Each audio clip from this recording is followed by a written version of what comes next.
5월 15일이 되자 전국 80여 개 대학 10만 명의 학생이 거리로 뛰쳐나왔다. 오후에는 서울의 37개 대학 7만 명의 학생이 일제히 행동을 개시해 시가지 중심을 휩쓰는 폭력 시위를 벌였다. 저녁이 되고 어둠이 깃들자 시위는 더욱 과격하고 파괴적으로 변해갔다. 서울역 광장에서는 시위대들이 경찰 차량들에 불을 질렀고 남대문 일대에서는 민간인 차량들을 빼앗아 몰고 다니며 차량 시위를 벌였다. 수적 열세에 몰린 경찰이 시위를 진압할 엄두를 내지 못하자 서울 시내 중심가는 시위대에 의해 장악되었다.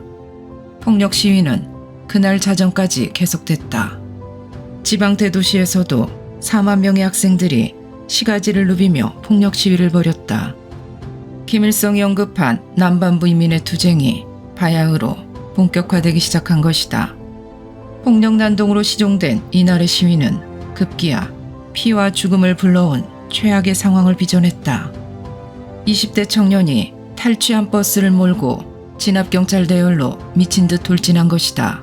그 버스에 치여 정경대원 5명이 경찰병원으로 긴급 후송됐는데 그중 한 명이 이튿날 새벽 끝내 숨지고 말았다. 폭력 난동으로 치닫던 학생 시위가 끝내 꽃다운 나이에 경찰의 죽음까지 몰고 왔지만 시위의 폭력성은 더욱 강해지고 있었다. 다음 날 국민연합은 한 걸음 더 나아가 정부에 대해 최후 통첩을 보냈다. 5월 19일 10시까지 자신들이 요구한 계엄 해제 등 7개항에 대한 정부의 명확한 답변이 없으면 5월 22일부터 학생 노동자 등이 연계된 전국 규모의 투쟁을 전개하겠다는 선전포고였다. 16일이 되자 전국 59개 대학 총학생회장단은 이화여대에서 연합회의를 개최했다. 또 경인지구 12대 전문대학생회장단도 경기공업전문대에서 모였다. 그런데 당시 전국 총학생회장단 연합회가 채택한 결의 내용이라고 하는 것이 국민연합이 5월 16일 정부에 요구한 내용과 똑같았다. 그것은 전국 총학생회장단의 결정 뒤에 국민연합과 민주청년협의회의 선동과 사주가 있다는 것을 의미했다. 국민연합의 배후 조정에 따라 학생 시위가 정치권과 제야 세력 그리고 학생이 연계된 본격적인 반정부 폭력 투쟁으로 변질되어 가고 있었던 것이다. 당국이 주목한 것은 압도적 규모의 시위대 숫자가 아니라 배후 세력의 핏발선 적이었다. 그들이 제시한 시한은 일본 당국이 알려준 북한의 대남 도발 날짜와 겹쳐 있었던 것이다. 특단의 대책이 없는 한 5월 22일 경찰과 집회 세력과의 일대 유혈 격돌이 불가피한 상황이었고 그런 사태를 북한이 이용하려 들 경우를 상정하는 것은 악몽 그 자체였다. 국가수호 차원의 결심이 필요했다. 폭력 시위가 위험 수위를 넘어가던 당시 청와대의 시국인식이 어떤 것이었는지 이원홍 당시 청와대 민원수석 비서관이 재판 과정에서 증언한 내용이 있다. 또한 5월 15일에는 서울에서 10만여 명의 학생이 오후 2시를 기하여 일제히 행동을 개시하여 종로, 서울역 등 시가지 중심지를 휩쓸면서 폭력 시위를 전개하였고 심지어 시위군 중이 민간 차량 4대를 빼앗아 진압경찰 대열에 돌진하여 시위 저지를 하던 경찰관 한 사람이 남대문에서 참사를 당하고 현장에서 즉사를 하였습니다. 그리고 3명이 부상을 당하는 이러한 상황까지 벌어지지 않았습니까? 그렇습니다. 그날 현장에서 여러 가지 상황을 직접 목격하고 보고 있었습니다. 이와 같은 대규모 시위가 벌어지자 경찰은 시위를 진압할 엄두를 내지 못하고 청와대가 있는 특정 경비구역의 경비에만 매달리기 때문에 서울 시내 일원은 시위 군중에 의하여 사실상 장악되는 치안 공백 상태에 이르게 되었지요. 실제로 대모대가 청와대로 가자고 해서 청와대로 온다는 첩보를 저희들이 입수를 하고 있었습니다. 거기에 대한 대책은 물론 경호실은 경호실대로 하였고 저희 민원수석실은 민원수석실대로 조치한 것으로 알고 있습니다. 이와 같은 위급한 상황 속에서 당시 증인은 경찰력만으로 더 이상 시위를 진압하기가 어렵다는 정보 보고를 받았지요. 상황이 하루하루 다르게 변해가고 급박해지는데 저희들이 받고 있는 여러 가지 보고 가운데 경찰이 이미 한계선에 도달한 것 같다는 보고들이 있었습니다. 증인은 이와 같은 사태가 벌어지고 나서 5월 22일에 정치권과 학생이 연합하여 전국 규모의 반정부 시위를 벌인다면 자칫하면 국가의 존망까지도 영향을 주는 최대의 국가적 위기 상황이 올 것이라고 생각하였지요. 본인뿐만 아니라 그때 5월 22일이라는 시간에 대해서 많은 지도층에서 매우 중요한 위기의식을 갖고 있었습니다. 그래서 어떻게든지 사회가 극도의 혼란에 빠지고 나라가 위태롭게 되는 그러한 상태가 되지 않도록 뭔가 수습책을 찾는 데 열중하고 있었습니다. 그렇기 때문에 위기의식이라는 것은 말로써 표현하는 것 이상으로 당시 팽배해 있었다고 말씀드릴 수 있습니다. 당시 청와대와 내각에서는 5월 22일 정치권과 학생의 연대 투쟁이 일어난다고 한다면 최규하 대통령 정부는 붕괴할 것이다라는 우려를 하지 않았습니까? 정부의 붕괴라는 차원보다는 저희들이 더 크게 나라 전체가 어떻게 되겠느냐, 또 북한이 어떻게 되겠느냐, 그러한 위기의식에 사로잡혀 있었던 것이 사실입니다. 남침 첩보를 보고받은 데 이어 학생들의 가두 시위가 유혈 사태를 빚어내고 제야 세력이 최후 통첩을 보내오는 상황에 이르자 나는 이러한 극단적인 사회 불안이 자칫 북한의 오판을 초래할 수 있다고 생각했다. 또한 중앙정보부장 서리와 보안사령관을 겸직하고 있는 입장에서 시국을 수습하는데 능동적인 역할을 해야 한다는 책임감을 되새기지 않을 수 없었다. 더욱이 일본을 통해 입수한 첩보가 남침 결정을 내린 북한이 특히 학원 소요 악화를 점화의 기폭으로 사용할 것이라는 내용이었던 만큼 북한의 도발과 학원 소요는 이제 뗄 수 없는 관계가 되어버렸던 것이다. 나는 5월 10일 합동수사본부에 권정달 정보처장을 불렀다. 권 처장에게 나는 북한의 이용 표적이 되고 있는 학원 소요를 근절할 수 있는 실질적이고도 구체적인 방안을 시급히 마련해 보고하라고 지시했다. 위기를 극복할 수 있는 최선의 방안이라고 강조했던 것이 생각난다. 중앙정보부는 국내외 정보를 수집, 분석하는 일은 물론 대통령을 직접 보좌하고 국책사항을 건의할 의무가 있다고 중앙정보부법에 명시돼 있다. 또 계엄하의 보안사령관은 계엄사령관의 정보참모로서 계엄 업무 수행 전반에 걸쳐 보좌하는 기능을 갖고 있었다. 나는 권정달 처장에게 상황이 급박한 만큼 그 건의를 전국 안정 방안이라고 불러도 좋고 위기 극복 방안이라고 불러도 좋으니 대통령이 순방에서 돌아오면 곧바로 보고 드릴 수 있도록 서둘러 준비하라고 했다. 박정희 대통령 시절에도 9차례나 긴급조치를 발동해야 할 만큼 시국이 어려웠고 그때마다 중앙정보부장은 대책을 마련해 대통령에게 건의하곤 했다. 그것은 정보기관이나 보안당국의 당연한 책무였다. 보안사령부에서는 정보처가 그런 기능을 수행해왔으므로 권정달 처장을 불러 시국 대처 방안을 강구하라고 지시했던 것이다. 권 처장에게 반드시 보안을 지키라고 특별히 당부했다. 전국 안정 방안이 이 정부를 전복시키려는 진영이나 세력에게 새나가면 안 된다고 생각했기 때문이었다. 그날 나는 이혁봉 수사단장도 불렀다. 학원 소유 사태에 대한 수사단의 정밀한 보고를 들을 필요가 있었다.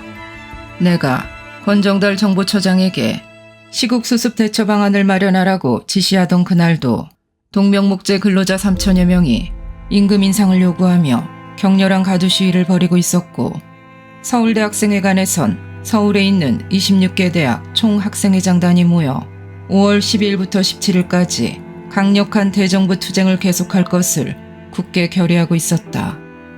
북한이 남침 준비를 끝내고 행동에 들어갈 징후가 나타나고 있는 가운데 우리 내부에서 국가의 안위는 안중에도 없는 과격정치 세력이 학생들을 선동하며 파국적 상황을 빚어내고 있는 현실에 심각한 위기감을 느끼지 않을 수 없었다. 권정달 처장은 지시받은 지 이틀 만인 5월 12일 학원 소요 수습 방안에 대한 보고서를 가져왔다. 계약과 동시에 학내 문제로 대학가가 시끄러워지기 시작할 때부터 보안사 내에서는 이미 학원 대책반을 운영하면서 상황에 따라 즉각 시행에 들어갈 수 있는 대책을 마련해 놓고 있었기 때문에 바로 보고서를 작성해서 가져올 수 있었다. 정보처의 보고서는 학원 소유는 제야 정치권의 배후 조정을 받고 있어 학원 사태는 정치권과 손을 잡고 전국 규모의 반정부 시위로 발전, 격화될 것이 분명하다. 지금은 엄청난 사회 혼란이 오기 전 조기 대처할 마지막 시기라고 분석하고 있었다. 학원 소유 수습 방안의 작성 경위 등에 대해 권정달 정보처장은 검찰 조사와 공판 과정에서 여러 차례 자세하게 진술했다. 합동수사본부 산하에 관계기관의 실무자들이 모여 대책을 논의하는 기구로 정보수사실무협의회가 구성되어 있었는데 그 구성원은 현홍주 정보부 국장, 법무부 문상익 검찰국장, 치안본부 유흥수 제3부장, 문교부 최열군 대학교육국장, 문공부 황선필 공보국장, 경제기획원 김재익 경제기획국장 등이었다. 그런데 사람들이 모여 회의를 하는 경우 기초자료가 필요한 것인데 그 기초자료를 수집하여 일주일에 한 번 정도씩 정례적으로 정세 분석 보고서를 내도록 하기 위하여 정세 분석반을 별도로 구성한 것입니다. 시국 수습 방안은 본인의 책임하에 정세 분석반에서 계획을 수립한 후 전두환 사령관에게 보고하여 승낙을 받은 다음 본인이 주무장관인 국방부 장관을 찾아가 조언을 한 결과 국방부 장관이 정군 주요 지휘관 회의에서 논의를 하고 또 국무총리와 대통령에게 보고를 하여 최종적으로 국무회의 심의 과정을 거쳐 확정이 된 것입니다. 시국 수습 방안은 정세 분석반에서 만들었는데 주 내용을 보면 비상계엄을 전국으로 확대하고 비상계엄이 전국으로 확대되면 계엄사령관이 내각까지 통제를 하여야 하는데 그렇게 되면 계엄사령관이 군사작전 분야, 치안질서 유지 분야 등 업무량이 과다하여 계엄사령관을 돕고 대통령을 보좌할 수 있는 비상기구를 설치하는 것이 필요하며 정치인들에 대한 활동도 규제가 필요하다는 내용이었습니다.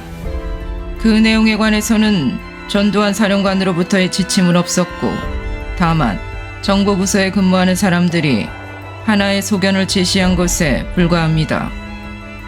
그 명칭을 시국수습 방안이라고 붙였는지는 기억이 잘 없고 우선 첫째, 전국 비상계엄 확대는 지역 비상계엄을 한 상태에서 사회가 계속 소란하고 소요가 격심하고 하니까 어쨌든 시국을 안정시켜야 되는데 방법이 뭐가 있겠느냐.